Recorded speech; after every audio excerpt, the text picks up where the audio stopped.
He's been on our show a couple of times in our Los Angeles studios, but this is the first time we've come to visit him in Gotham. The name of his Fox hit show airs Mondays at 8 p.m. Eastern Time. Last 2 episodes of Season 2 are upcoming. Season 3's already been renewed. Man plays Detective James Gordon. Ben McKenzie, good to see you, sir. Mr. Eisen. Since you've been in our L.A. studios, now here in New York, we officially have a bi-coastal relationship. We do. We've taken our relationship to the next level. And now we also found out that you and this show have something in common, because you have a 10-week-old child, correct? Indeed, yes. And Chris Law, your child is 10 weeks as well. And when was Cassius born? March 1st. And when was your Francis, March 2nd. Your daughter? My daughter. March 2nd. So I was saying off air. Yes. 30 years from now. Yes. They can totally date. 30. 30 years from now. Not a minute before. So would we call that robbing the cradle? If it's just one day younger, would she? Cassius would be robbing the cradle. That is true. In a way? Yeah. Because right now it would be a completely different story if we use that phrase. Yeah, that would be. Well, congratulations, Thank man. you very got much. a baby daughter Yeah. and a hit TV show. Hey, life is good. I'll sleep sometime, at some point in the future. So when do the Longhorns catch up to the whole? I read the other day. I didn't realize we had gotten so far in the recruiting battle.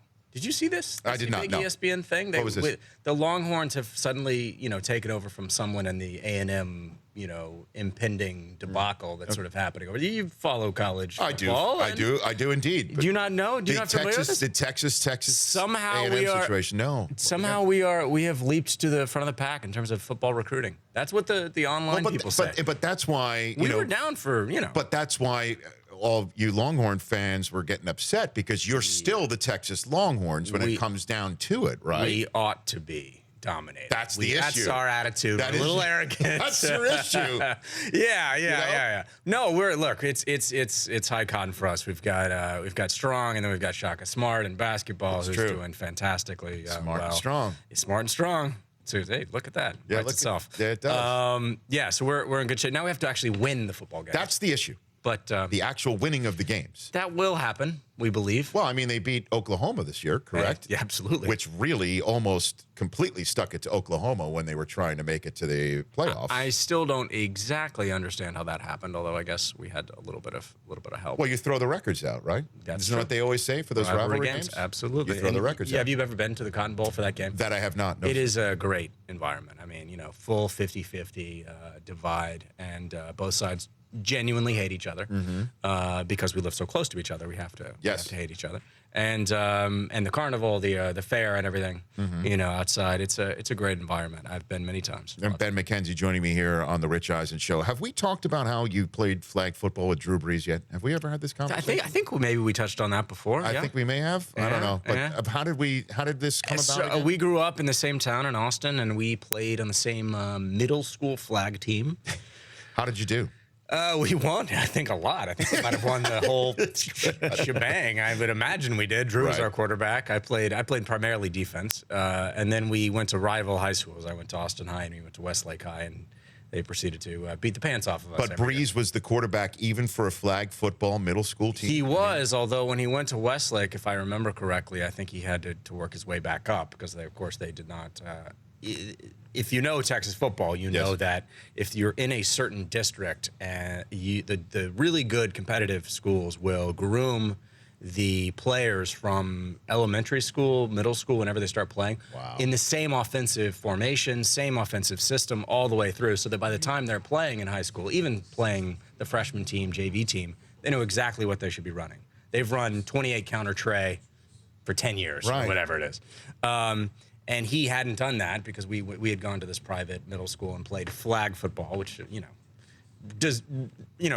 rightly so, doesn't get quite the respect that tackle football does, particularly in Austin, Texas. But I was seeing in the New York Times this week, and it was also on some blogs that I was on Twitter, and you're at Ben_McKenzie on Twitter.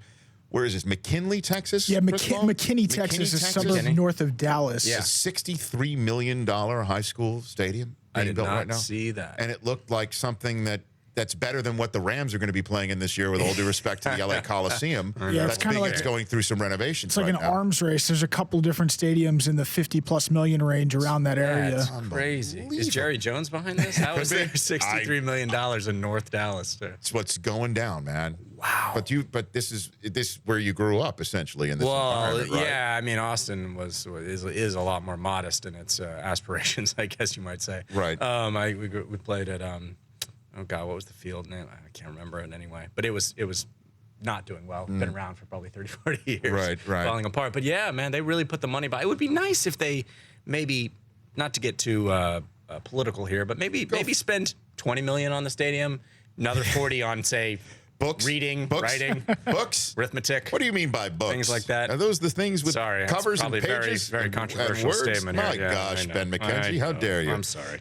So your Los Angeles Dodgers, ran into a Mattingly buzzsaw a couple of weeks ago. We did. Don Mattingly bringing his Miami Marlins for 4 games. We've run into a few. We ran into Syndergaard last night. 2 home runs for Syndergaard. What? I know. How does that happen? 2 400-foot home runs too. Yeah, and the all look 4 on is it Maeda? Is that how you pronounce it? Yes. Yes, Maeda's face. He looked surprised. Well, certainly since he wasn't giving up any runs at all earlier this year. He's been crushing it. We need more pitching. Like Isn't that incredible? we have. It is crazy, right? It is. I mean, we had how many pitchers as of whatever. Well, at least if you go back a year, we had McCarthy, Ryu, all these guys, and now they're all on the bench. They're all injured. Yeah, they're injured, Not even on the bench. and obviously Greinke is in Arizona now. Yeah. And it's one of those two, like sometimes free agents when they sign the big money. Yeah. And it seems like they should have stayed put. Right.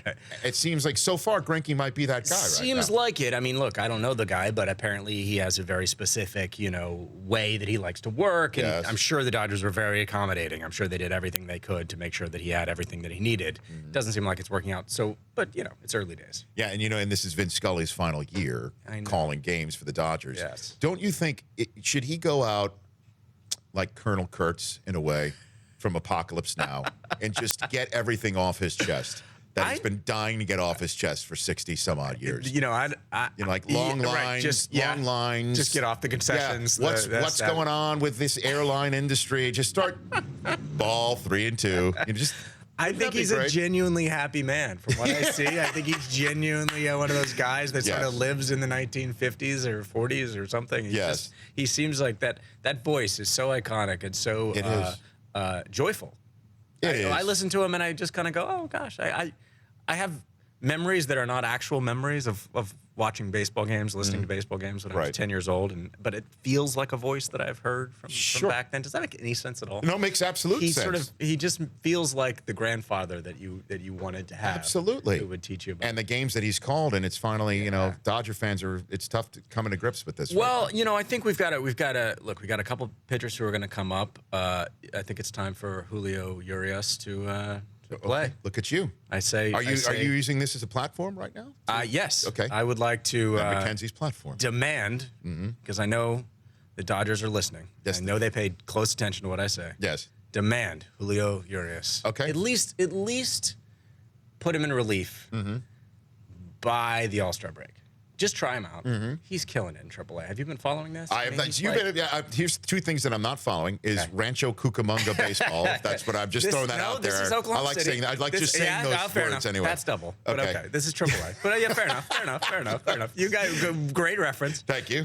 He's. I think he's got a sub-2 ERA. He's striking out like his K to walk is got to be 3-1, 4-1, something. He's killing it. So I love it. He's 19. You've got a 10-week-old daughter. You've got a hit show on Fox, and you're spending some time combing through the box scores from Oklahoma City. Well, what's great is on the phone, Yes. the missus can't be upset because I'm answering work emails. Aha! But it's just the MLB app. But it's really MLB app plus, by the way. It's really an alert from Oklahoma City. Exactly. I love it. So Gotham, we had Michael Chiklis on the show a couple weeks ago. He's been there, done that, just like you, and he's loving this. Yeah. Saying this is truly unlike any show that he's been part of.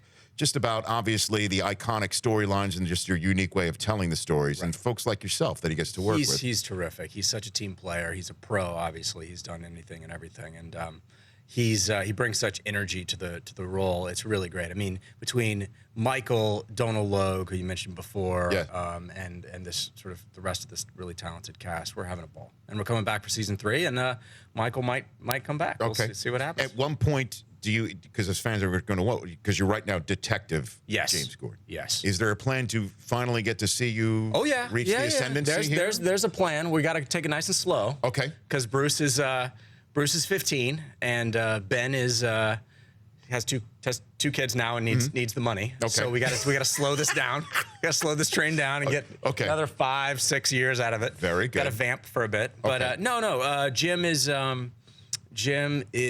off of the force as we have him now. He's kind of gone rogue. He's decided that once he was sort of framed for a crime and sent to jail for a murder he did not commit, he's going to work outside the law. So it's fun. We're able to vamp and kind of play with the mythology in a way that expands, I think, our understanding of these characters. We never focused on Gordon before. So what happened between rookie detective and police commissioner? Love it. A lot of different stuff. Right? I know. So we're having fun. And exploring the heck out of it. Yeah. James Gordon, Detective James Gordon here in the flesh. The show Gotham, Mondays, 8 p.m. Eastern on Fox. Thank you for coming back. No, my pleasure. Thanks Thank for coming over back here. on. You got it. You bet. That's Ben McKenzie right here on The Rich Eisen Show. The Rich Eisen Show, weekdays at noon Eastern on Audience.